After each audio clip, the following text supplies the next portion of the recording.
آپ نے جو ہے نا حدیثی سلسلۃ الذہب کی جی بات جی کی جی ہے۔ جی حدیثی سلسلۃ الذہب امام احمد بن حنبل رحمۃ اللہ علیہ جی جی جی جی وہ فرماتے ہیں، ایک مرتبہ کسی نے پوچھا کہ حدیثی سلسلۃ الذہب کیا ہوتا ہے؟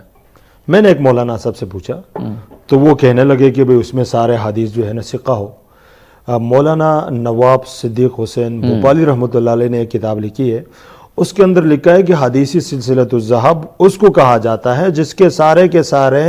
راوی ثقہ نہیں ہو بلکہ سارے کے سارے راوی سادات ہو، واہ واہ جو سلسلتاً، جس طرح آپ نے امام رضا علیہ السلام کے بارے میں فرمایا۔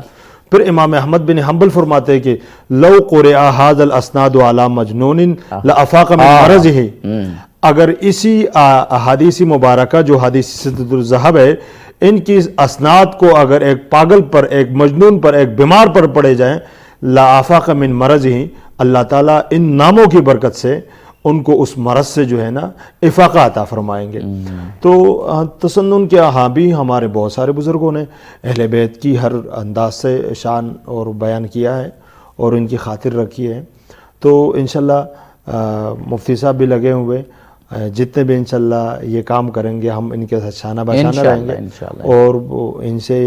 مفتی صاحب نے مجھے کتابیں بھی عنایت کی ہے، تو انشاءاللہ آپ سے بھی وعدہ ہے ان سے بھی اپنے مسلمان بھائیوں تک بھی پہنچائیں گے اور خود بھی انشاءاللہ